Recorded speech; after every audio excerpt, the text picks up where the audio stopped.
اعملي مشاركة بسرعة للفيديو دوت واحفظيه عندك، عشان في شوية تكات للفتة المصرية على اصولها هتودي صينية الفتة في حتة تانية خالص.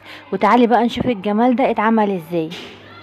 اول حاجة هبتدي فيها العيش بتاع الفتة في صينية كده، هحط فيها معلقتين زيت، وهقطع العيش البلدي الجميل بتاعنا قطع صغيرة، وهبتدي احمصه على عين البوتاجاز. تعالي بقى للتكة الجميلة ديت، هاتي الطاسة بتاعتك وحطي فيها معلقة سمنة ونص معلقة توم صغيرة، واول ما تشم ريحة التوم كده انزلي بقى بطشة الخل الجميلة بتاعتك اهو. تمام كده. اول بقى ما تلاقيها عملت تش كده اهوت، هاتيها بقى بحالها كده وانزلي بيها على العيش السخن اللي احنا حمصناه دوت، وشم الريحه الجميله. بس كده احنا خلاص خلصنا؟ لا، لسه في تكه كمان للعيش هنعملها هتوديه في حته تانية خالص. هتاكلوا العيش قبل اللحمه. تعالي بقى دلوقتي هاتي الحله بتاعتك وحطي فيها معلقه سمنه، وانزلي بقى بالرز بتاعك المغسول الكميه اللي انت عايزاها، وانزلي بقى بالشوربه من شوربه اللحمه اللي هي مسلوقه، وحطي عليها ملح وفلفل اسود فقط لا غير، وغطي عليها اول ما الرز ما يتشرب وطي عليه، وكده يبقى الرز بتاعك جاهز وتمام. كده خلصنا من خطوة الرز. تعالي بقى نشوف الخطوة اللي جاية. هاتي بقى الحلة بتاعتك وحطي فيها برضو معلقة سمنة ونص معلقة توم كده صغيرة، وبرضو حمصي التومية كده اهوت، واول ما تشم ريحتها انزلي عليها بشوية الخل، واول ما يعملوا تش كده اهوت حطي عليها بقى ايه عصير الطماطم بتاعك الجميل، وحطي عليها ملح وفلفل اسود بس برضو فقط لا غير. سيبيها بقى تتسبك بقى كده على راحتها. تعالي بقى دلوقتي هاتي نفس الطاسه اللي احنا عملنا فيها طشه التومه بالخل بتاعه العيش، فاكرينها؟ حطي فيها برضو معلقه سمنه كده وسيبيها تسخن بقى براحتها، واول ما تسخن كده انزلي بقى باللحمه المسلوقه بتاعتك كده، تاخد لون الشوي، بتبقى جميله جدا، بتنقل الفته في حته تانية خالص، بتخلي طعم اللحمه بجد جميل. انزلي بقى بشويه فلفل اسود كده فوق اللحمه، وابتدي شوحيها في قلب السمنه. احنا عايزاها تاخد اللون الجميل دوت. اللون دوت بيخلي طعمها بجد رهيب جدا مع الفتة.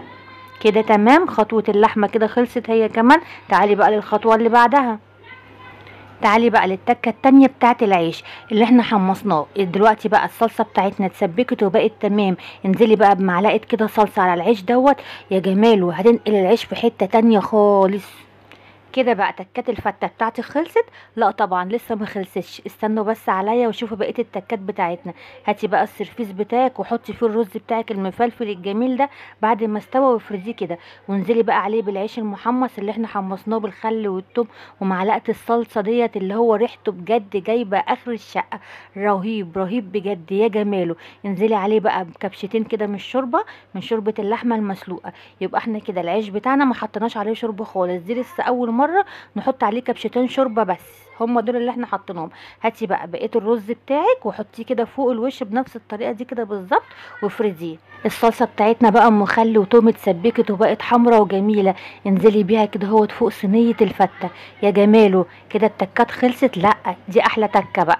تعالي في نفس الطاسه اللي عملنا فيها الخل والثوم، اعملي برضو طشه خل وثوم، واول ما تشم الريحه انزلي بيها بكبشه من شوربه اللحمه المسلوقه، وبعد كده هاتيها وهي سخنه كده وانزلي بيها بقى فوق السرفيس بتاع الفته بنفس الطريقه دي كده بالظبط. وبعد كده هاتي اللحمه اللي احنا حمرناها في السمنه وحطيها بالشكل ده كده فوق الوش.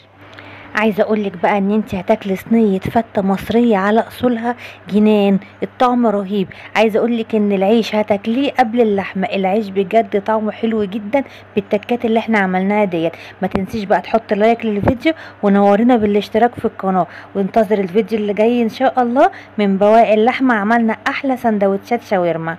نرجع لكم تاني بالوصفات الاقتصادية بتاعتنا، بنزل كل يوم فيديو لوصفات اقتصادية وافكار لوجبات على قد الايد. مع السلامة.